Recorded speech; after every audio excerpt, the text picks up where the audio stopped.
Hello all നമുക്ക് എല്ലാവർക്കും നോമ്പ് കാലത്തിൻ്റെ ഈ ഒരു റിഫ്ലക്ഷനിലേക്ക് ഇന്നത്തെ വീഡിയോയിലേക്ക് എല്ലാവർക്കും സ്വാഗതം. അപ്പോൾ നമ്മൾ കഴിഞ്ഞ ആഴ്ച നമുക്ക് വീഡിയോ ഇടാൻ പറ്റിയില്ല. അപ്പം ഇത് നമ്മുടെ 5ാമത്തെ ആഴ്ചയാണ്. അപ്പോൾ പാതി നോമ്പ് എന്ന് പറയുന്നത് 25 ദിവസം കഴിഞ്ഞു അല്ലേ. 5ാമത്തെ ആഴ്ച എന്ന് പറയുമ്പോൾ ഡെഫിനറ്റ്ലി നമ്മൾ കുറച്ചും കൂടെ എന്താ പറയുക, നമ്മുടെ വലിയ ആഴ്ചയിലേക്ക് അധികം ദൂരമില്ല, അല്ലെങ്കിൽ ഈസ്റ്ററിലേക്ക് അധികം ദൂരമില്ല. അപ്പോൾ നമുക്കൊന്ന് വിചിന്തനം ചെയ്യാൻ നല്ലതായിരിക്കും നമ്മുടെ ഇതുവരെയുള്ള എങ്ങനെയാണ് നമ്മുടെ നോമ്പ് കാലം പോയത്. അപ്പം ഈ ഒരു സമയത്ത് എൻ്റെ ഒരു കാര്യം പറയുകയാണെങ്കിൽ എൻ്റെ അടുത്ത് കുറേ പേര് ചോദിച്ചു, ഓ നോമ്പായപ്പോൾ ഭയങ്കര പ്രത്യേകത, മുഖത്താണെങ്കിലും ഈ പറഞ്ഞ പോലെ ഒരു എന്താ പറയുക, ഒരു പൊട്ടുകുത്തോ അല്ലെങ്കിൽ ഒന്നുമില്ലാതെ എന്തോ ഒരു ഉറങ്ങി എണീറ്റ പോലെ ഉണ്ട്, അല്ലെങ്കിൽ കരഞ്ഞ പോലെ ഉണ്ടെന്നൊക്കെ പലരും പറഞ്ഞു. പക്ഷേ എനിക്ക് എൻ്റെ ഉള്ളിൽ തോന്നിയിട്ടുള്ളൊരു കാര്യം എന്ന് പറഞ്ഞു കഴിഞ്ഞാൽ, ഉള്ളിൻ്റെ ഉള്ളിൽ നിന്ന് ഇത്രമാത്രം ആനന്ദിച്ച ഒരു സമയം വേറെ ഈ ഒരു വർഷം ഉണ്ടാവുമെന്നറിയില്ല, ഇതുവരെ ഉണ്ടായിട്ടുമില്ല. കാരണം ഓരോ നോമ്പിലും നമ്മൾ തമ്പുരാനോട് കൂടെ ഇരിക്കുമ്പോൾ, ഉപവാസം എന്ന് നമ്മൾ പറയുമ്പോൾ സാധാരണ ഉപവാസം ഭക്ഷണം കഴിക്കാതിരിക്കുന്നതിനെയാണ് നമ്മൾ ഉപവാസം എന്ന് പറയും. പക്ഷെ ഭക്ഷണം കഴിക്കാതിരിക്കുന്നതിനേക്കാളും കൂടുതൽ ദൈവത്തോടൊപ്പമായിരിക്കും ഉപവസിക്കുക എന്ന് പറഞ്ഞാൽ ദൈവത്തോട് കൂടെ വസിക്കുക. അപ്പം അങ്ങനെയുള്ള ഉപവാസത്തിൻ്റെയും നോമ്പിൻ്റെയും ഒരു സമയം എന്ന് പറഞ്ഞാൽ നമുക്ക് അത്രമേൽ പ്രിയപ്പെട്ട ഒരു സമയമാണ്. കാരണം നമ്മളല്ലാത്ത ദിവസങ്ങളിലും ദൈവത്തെ ഓർക്കുന്നുണ്ട്, അല്ലെങ്കിൽ ദൈവം പറയുന്ന കൽപ്പനകളനുസരിച്ച്, അല്ലെങ്കിൽ നമുക്ക് കിട്ടിയ സഭയിലൂടെ കിട്ടിയ പല കാര്യങ്ങളനുസരിച്ചൊക്കെ നമ്മൾ ഒരുപാട് നല്ല രീതിയിലൊക്കെ ജീവിക്കാൻ ശ്രമിക്കുന്നുണ്ട്. പക്ഷേ ഈ നോമ്പ് കാലത്തിൽ കുറേയും കൂടെ ദൈവത്തിനോട് അടുക്കുന്നത് കൊണ്ട് തന്നെ അതിൽ നിന്ന് കിട്ടുന്ന ഒരു ആനന്ദം ശരിക്കും പറഞ്ഞാൽ അത് വലുതാണ്. അപ്പോൾ നോമ്പിൻ്റെ സമയത്ത് നമുക്ക് ഒന്നോ രണ്ടോ, ഇപ്പം ഈ ഇത്രയും നാൾ കൊണ്ട് ഒന്നോ രണ്ടോ തുറന്ന കുമ്പസാരങ്ങൾ ഉണ്ടായിട്ടുണ്ടാവും. അതുപോലെ എല്ലാ ദിവസവും അല്ലെങ്കിൽ അടുപ്പിച്ചടുപ്പിച്ച് ദിവ്യകാരുണ്യം സ്വീകരിക്കാനായിട്ടുള്ളൊരു അവസരം നമുക്ക് ദൈവം തന്നിട്ടുണ്ട്. അപ്പം നമുക്ക് ദൈവം തന്നിട്ടുള്ള എല്ലാ അനുഗ്രഹങ്ങൾക്കും നന്ദി പറയാം. കാരണം നമ്മുടെ ഒരു കഴിവുകൊണ്ടല്ല, ഇതിന് എപ്പോഴും പറയുന്ന ഒരു കാര്യമാണ്, നമ്മുടെ ഒരു കഴിവുകൊണ്ടല്ല, ദൈവം നമുക്ക് കൃപ തന്നതുകൊണ്ടാണ്. അതായത് ഈശോയിലൂടെ അല്ലാതെ പിതാവിലേക്ക് ആരും ആകർഷിക്കപ്പെടുന്നില്ല. അതുകൊണ്ട് ഈശോയിലൂടെ നമ്മൾ പിതാവിലേക്ക് ആകർഷിക്കപ്പെട്ടു എന്നുള്ളത് ഒരുപാട് സന്തോഷവും അഭിമാനവും തരുന്നൊരു കാര്യമാണ്. അപ്പം അതുകൊണ്ട് നമുക്ക് ഈ ഒരു നോമ്പ് കാലം പകുതിയായപ്പം നമുക്ക് ആഗ്രഹിക്കാം, ഈ ഒരു നോമ്പ് കാലത്തോടു കൂടി ഈ ചൈതന്യം നഷ്ടപ്പെട്ട് പോകരുതെന്ന്. നോമ്പ് കഴിഞ്ഞാലും ചിലപ്പോൾ നമ്മൾ ഈസ്റ്റർ കഴിയുമ്പോൾ നമ്മൾ വീണ്ടും ചിലപ്പോൾ ഇറച്ചിയും മീനും മുട്ടയൊക്കെ കഴിക്കുമായിരിക്കും, അല്ലെങ്കിൽ നമ്മൾ വേണ്ടാന്ന് വെച്ചാൽ പല തീരുമാനങ്ങളും എടുക്കുമായിരിക്കും. പക്ഷെ ആ തീരുമാനങ്ങളിലൊന്നും വീണ്ടും തെറ്റ് ചെയ്ത് പോകും, അല്ലെങ്കിൽ തെറ്റ് ചെയ്ത് പോയാൽ ഞാൻ ആ വഴിക്കങ്ങ് പോവും എന്നുള്ളൊരു തീരുമാനം ഉണ്ടാവരുത്. ബാക്കി നോമ്പുകളിലെ തീരുമാനം എന്തൊക്കെ നമ്മൾ മാറ്റിയാലും, നോമ്പുകാലം കഴിഞ്ഞ് മാറ്റിയാലും, ഈ നോമ്പുകാല ചൈതന്യത്തിന് ഒരു കുറവുണ്ടാവരുത്. കൂദാശകളുടെ അടുപ്പിച്ചുള്ള സ്വീകരണത്തിന് ഒരു കുറവുണ്ടാവരുത്. ഈശോയോടുള്ള ഒരു സ്നേഹത്തിന് കുറവുണ്ടാകാൻ പാടില്ല.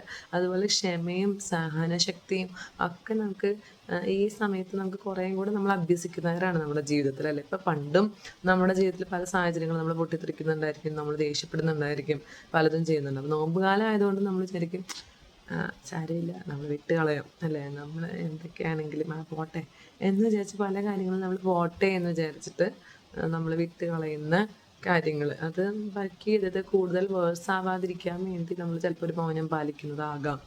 അപ്പോൾ അല്ലെങ്കിൽ നമ്മൾ മറ്റുള്ളവരൊരു കുറ്റം പറയുന്നതിൽ നിന്ന് പിൻവാങ്ങി നിൽക്കുന്നതായിരിക്കാം. അങ്ങനത്തെ കാര്യങ്ങളൊക്കെ നോമ്പ് കാലത്തിന് ശേഷം നമുക്ക് തുടരേണ്ടതുണ്ട്. അപ്പോൾ ഇനിയിപ്പോൾ വലിയ ആഴ്ചയിലേക്ക് കടക്കുമ്പോഴും അതുപോലെ ഓശാന മുതൽ അങ്ങോട്ട് ഈസ്റ്റർ വരെയുള്ളൊരു സമയത്തും വീഡിയോസൊക്കെ, ലോങ് വീഡിയോസൊക്കെ ഇടാൻ പറ്റുമോ എന്നെനിക്കറിയില്ല. കാരണം നമുക്ക് കുറേയും കൂടെ അതൊരു ധ്യാന സമയമാണ്, കുറേയും കൂടെ മെഡിറ്റേഷൻ, എന്താ പറയുക, സൈലൻറ്റ് മെഡിറ്റേഷനുള്ളൊരു സമയമാണ്. ഞാനിപ്പോഴും ഈ ഒരു നോമ്പ് കാലത്ത് സ്പെസിഫൈ ചെയ്ത് പറയാൻ ഉദ്ദേശിച്ച ഒരു കാര്യം, പ്രത്യേകിച്ച് ഇന്നത്തെ വീഡിയോയിൽ പറയാൻ ഉദ്ദേശിച്ചൊരു കാര്യം, ഈ ഒരു സൈലൻസ് നമുക്കതായത് ഞാനും ഈശോയും മാത്രം, ഞാൻ ഈശോനെ നോക്കിയിരിക്കുന്നു, ഈശോനെ നോക്കിയിരിക്കുന്നു, മറ്റാരും മറ്റൊന്നും അതിനകത്ത് ഉണ്ടാവാൻ പാടില്ല. അത്രമേൽ കോൺസെൻട്രേഷനോട് കൂടി, അത്രമേൽ സൈലൻ്റായിട്ട് നമ്മൾ കുറച്ച് നേരം ഒന്ന് വെറുതെ ഇരിക്കുക. നമ്മുടെ സെൻസസ്, കാതും കണ്ണും മൂക്കും ചെവി എല്ലാം നമ്മളെല്ലാം അടച്ചു വെച്ച്, നമ്മുടെ പഞ്ചേന്ദ്രിയങ്ങളും നമ്മൾ ലോകത്തിന് അടച്ചു വെച്ച് തമ്പുരാനിലേക്ക് മാത്രം ശ്രദ്ധ കേന്ദ്രീകരിച്ച് ഒരു ദിവസം ഒരു 10 മിനിറ്റ്, 15 മിനിറ്റ്, അരമണിക്കൂർ, 1 മണിക്കൂർ, നിങ്ങൾക്ക് എത്രയാണോ പറ്റുക അത് മാത്രം ഒരു 5 മിനിറ്റെങ്കിലും ദിവസത്തിൽ തമ്പുരാൻ്റെ കൂടെ മാത്രം ആയിരിക്കാനായിട്ട് നമ്മൾ ശ്രമിക്കണം. കാരണം നമുക്കിപ്പോൾ എല്ലാവർക്കും 24 മണിക്കൂറുള്ള, ആർക്കും കൂടുതലില്ല അല്ലേ? അപ്പം ഈ ഒരു സമയത്ത് നമുക്ക് പല രീതിയിൽ നമ്മളത് സ്പെൻഡ് ചെയ്യുന്നുണ്ട്. ചിലപ്പോൾ നമുക്ക് ആവശ്യമുള്ള കാര്യങ്ങൾക്ക് മാത്രമായിരിക്കും നമ്മൾ ചെയ്യുന്നത്. നമുക്ക് ഏൽപ്പിച്ച ജോലി, നമ്മുടെ വീട്ടിലെ കാര്യങ്ങൾ, അല്ലെങ്കിൽ ഓഫീസിലെ കാര്യങ്ങൾ, അല്ലെങ്കിൽ ബാക്കി നമ്മൾ എവിടെയാണോ നമ്മൾ ഏത് രീതിയിലാണ് നമ്മളുടെ ജോലി, ആ രീതിയിൽ പഠിക്കുന്നവരാണെങ്കിൽ പഠിക്കുന്ന, അങ്ങനത്തെ നമുക്ക് ഏൽപ്പിക്കപ്പെട്ട ഉത്തരവാദിത്തങ്ങളുടെ അപ്പുറത്തേക്ക് നമുക്ക് കുറച്ച് സമയം നമുക്ക് ഉണ്ടാക്കാൻ പറ്റും. അതായത് 24 മണിക്കൂറിൽ കൂടുതൽ സമയം നമുക്ക് ഉണ്ടാക്കാൻ പറ്റില്ല, പക്ഷേ ഉള്ള സമയത്തിൽ കുറച്ച് സമയം നമുക്ക് തമ്പുരാന് വേണ്ടി മാറ്റി വയ്ക്കാൻ പറ്റും. തമ്പുരാന് വേണ്ടി മാറ്റി വയ്ക്കുന്ന പോലെ തന്നെ നമ്മുടെ ചുറ്റുമുള്ള കഷ്ടപ്പെടുന്നവർക്ക് വേണ്ടി, സഹിക്കുന്നവർക്ക് വേണ്ടി, ക്ഷമിക്കാൻ പറ്റാത്തവർക്ക് വേണ്ടി, സഹിക്കാൻ പറ്റാത്തവർക്ക് വേണ്ടി, നമ്മുടെ ചുറ്റുമുള്ള എല്ലാവർക്കും വേണ്ടി പ്രാർത്ഥിക്കാനും അവരുടെ നേരെ കണ്ണ് തുറക്കാനും അവരോട് കുറച്ച് കരുണ കാണിക്കാനും തമ്പുരാൻ അതല്ലേ ചെയ്തത്. അപ്പോൾ നമുക്കും അത് ചെയ്യാനുള്ള അർഹതയുണ്ട്. നമുക്ക് കുറച്ചൊന്ന് ഈ ഒരു സമയത്ത്, ഈ ഒരാഴ്ചയിൽ ശ്രദ്ധിക്കാം. പിന്നെ ഉപവാസത്തിൻ്റെ കാര്യം പറഞ്ഞപ്പോൾ എനിക്ക് പെട്ടെന്ന് ദാവീദ് രാജാവിൻ്റെ കാര്യമാണ് ഓർമ്മ വന്നത്. ദാവീദ് രാജാവ് ബത്ശബയുമായിട്ട് പാപം ചെയ്ത് ആദ്യം ഒരു കുഞ്ഞുണ്ടാവുന്നുണ്ട്. അപ്പോൾ നാഥാൻ പ്രവാചകനെയാണ് ദൈവം അയക്കുന്നത്. നാഥാൻ പ്രവാചകൻ കറക്റ്റായിട്ട് വന്നിട്ട് ദാവീദിനോട് പറയുന്നുണ്ട്, ചെയ്ത തെറ്റുകളെക്കുറിച്ച് മുന്നറിയിപ്പും കൊടുക്കുന്നുണ്ട്. അതൊക്കെയറിയാം. ആ കുഞ്ഞ് വയ്യാതിരിക്കുന്ന സമയത്ത് മുഴുവനും ഇതേപോലെ അനുതാപം കൊണ്ട് കരഞ്ഞു. പശ്ചാത്താപം അവിടെ കൊണ്ട് തീരുന്നില്ല. അപ്പോൾ കുഞ്ഞ് മരിച്ചതിന് ശേഷം ചാക്ക് വസ്ത്രമൊക്കെ തിരിച്ച് മാറ്റി വീണ്ടും രാജകീയ വസ്ത്രങ്ങളൊക്കെ എടുത്ത് അണിയുന്നുണ്ട്. അപ്പോൾ പശ്ചാത്താപം അവിടെ തീരുന്നില്ല. പക്ഷേ ദാവീദ് രാജാവിന് മനസ്സിലായി, ദാവീദ് രാജാവിൻ്റെ പശ്ചാത്താപം കൊണ്ട്, അല്ലെങ്കിൽ തെറ്റുകളിൽ നിന്ന് മാറാനുള്ള തീരുമാനം കൊണ്ട് മാത്രം രക്ഷിക്കാൻ പറ്റുന്നതായിരുന്നില്ല കുഞ്ഞിൻ്റെ ജീവനെന്ന്. അപ്പോൾ അതുകൊണ്ട് കുഞ്ഞിൻ്റെ ജീവൻ ദാവീദ് രാജാവിന് കിട്ടിയില്ല. പക്ഷെ അതിന് ശേഷം ഉണ്ടായ ഒരു കുഞ്ഞ് ആണ് സോളമൻ. അതിന് ശേഷമാണ് നമ്മുടെ ദാവീദിൻ്റെ വംശത്തിൽ വന്ന് നമ്മുടെ ഈശോ അടക്കം വന്ന് ജനിക്കുന്നത്. അപ്പം നമ്മൾ ചെയ്യുന്ന ഓരോ തെറ്റുകൾക്കും മാപ്പ് നമുക്ക് കിട്ടുന്നുണ്ട് അല്ലേ? നമുക്ക് കുമ്പസാരത്തിലൂടെ നമുക്ക് മാപ്പ് കിട്ടുന്നുണ്ട്. ദൈവത്തിന് മുമ്പിൽ നമ്മൾ ആത്മാർത്ഥമായിട്ട് പശ്ചാത്തപിച്ച് കഴിഞ്ഞാൽ എല്ലാ ശിക്ഷകളിൽ നിന്നും നമ്മളെ ഒഴിവാക്കാവുന്ന രീതിയിൽ അത്രമാത്രം മാപ്പ് നമുക്ക് കിട്ടുന്നുണ്ട്. നമ്മുടെ സ്നേഹം പൂർണ്ണമായിട്ടുള്ള സ്നേഹത്തിൽ നിന്നാണ് നമ്മൾ പശ്ചാത്തപിക്കുന്നതെങ്കിൽ. പക്ഷേ അതുകൊണ്ട് മാത്രം പാപം ഉണ്ടാക്കി വെച്ചിട്ടുള്ള പല കാര്യങ്ങൾക്കും നമുക്ക് പരിഹാരം ചെയ്യാൻ പറ്റണം എന്നുണ്ടാവില്ല. അതുകൊണ്ട് മാത്രം പരിഹാരം ആവില്ല. ചിലപ്പോൾ പാപം മൂലം നഷ്ടപ്പെട്ട കുറേ സഹോദരങ്ങളുണ്ടാകാം, കുറേ എന്താ പറയുക, ലൗകികമായിട്ട് കുറേ അനാരോഗ്യപരമായിട്ടുള്ള കാര്യങ്ങൾ ഉണ്ടാവാം. അപ്പം അതൊന്നും പരിഹരിക്കാൻ കുമ്പസാരത്തിലൂടെ മാത്രം നമുക്ക് പറ്റില്ല. കുമ്പസാരത്തിലൂടെ നമുക്ക് മാപമോചനം കിട്ടും, പുരോഹിതൻ്റെ ആശീർവാദം കിട്ടും, അതെല്ലാം കിട്ടും. ദൈവമായിട്ടുള്ള ഒരു അനുരഞ്ജനം, സഭയായിട്ടുള്ള അനുരഞ്ജനം ഒക്കെ കിട്ടുന്നുണ്ട്. പക്ഷേ ഈ പാപത്തിൻ്റെ പ്രവൃത്തികളെ പരിഹരിക്കാവുന്ന രീതിയിൽ നമ്മൾ കുറച്ചും കൂടെ എക്സ്ട്രാ മൈൽ നമ്മൾ ചെയ്യണം. ഈശോ പറഞ്ഞിട്ടില്ലേ, 1 മൈൽ കൂടെ ചോദിക്കുന്നവരോട് കൂടെ 2 മൈൽ കൂടെ പോകണം. അപ്പം അതുപോലെ ഒരു എക്സ്ട്രാ മൈൽ ചെയ്യാൻ പറ്റുന്നൊരു കാര്യമാണ് ദാനധർമ്മം അല്ലേ? ദാനധർമ്മം, പ്രാർത്ഥന, ഇതൊക്കെ.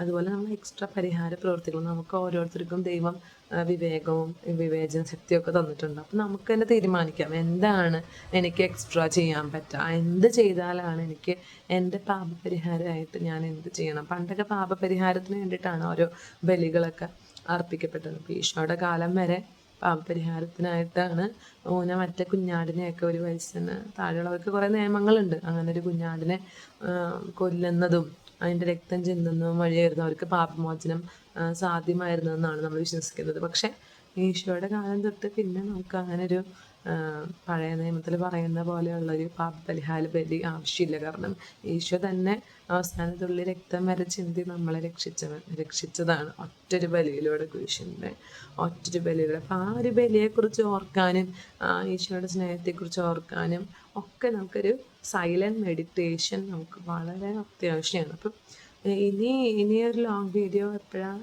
ഇടുകയെന്ന് എനിക്ക് പറയാൻ പറ്റില്ല. കാരണം നമ്മൾ എത്ര ഇതൊക്കെയാണെങ്കിലും കുറേ കൂടെ ഒരു സൈലൻറ്റ് മെഡിറ്റേഷൻ മോഡിലേക്ക് പതുക്കെ പതുക്കെ നമ്മൾ ഇനി അങ്ങോട്ടുള്ള ദിവസങ്ങളിൽ പോകുന്നതായിരിക്കും. അതിലൂടെ നമുക്ക് ഒരുപാട് പേർക്ക് വേണ്ടി പ്രാർത്ഥിക്കാനുണ്ടാവും. ഒരുപാട് പേരുടെ കാര്യങ്ങൾക്ക് വേണ്ടി ചിലപ്പോൾ അവരുടെ ഓരോ നെടുവീർപ്പുകളും നമ്മുടെ ഓരോ നെടുവീർപ്പുകളും പോലും പ്രാർത്ഥനയായിട്ട് ഈശോയുടെ മുമ്പിൽ എത്തുന്നതാണ്. അപ്പോൾ നമുക്ക് ഈ ഒരു ആഴ്ച, ഇനി വരുന്ന ആഴ്ചകളിൽ കുറേയും കൂടെ ഈശോയോട് ചേർന്നിരിക്കാം. കുറേയും കൂടെ ഈശോയുടെ സഹനങ്ങളെപ്പറ്റി, പീഡാനുഭവങ്ങളെ പറ്റിയൊക്കെ കുറേയും കൂടെ ധ്യാനിക്കാം. കുരിശിനെപ്പറ്റി, കുരിശിലെ സ്നേഹത്തെപ്പറ്റി, കുരിശിലെ ബലിയെപ്പറ്റി, അതിൻ്റെ രക്ഷയെപ്പറ്റി, അതിൻ്റെ ഫലങ്ങളെപ്പറ്റി, നമ്മളിപ്പോൾ എങ്ങനെയായിരിക്കുന്നു എന്നുള്ളതിനെ പറ്റിയൊക്കെ നമ്മളൊന്ന് വിചിന്തനം ചെയ്യാം നമുക്ക്. അപ്പോൾ എല്ലാവരെയും ദൈവം അനുഗ്രഹിക്കട്ടെ. ഏറ്റവും നല്ല രീതിയിൽ ഇനിയും നോമ്പ് മുന്നോട്ട് പോകാനായിട്ടും ഏറ്റവും നല്ല രീതിയിൽ ധ്യാനത്തിൻ്റെ അനുഭവത്തിലേക്ക് എല്ലാവരും എത്താനായിട്ടും ഉള്ള എല്ലാ ആശംസകളും പ്രാർത്ഥനകളും ദൈവാനുഗ്രഹങ്ങളും നേരുന്നു. നന്ദി. Thank you.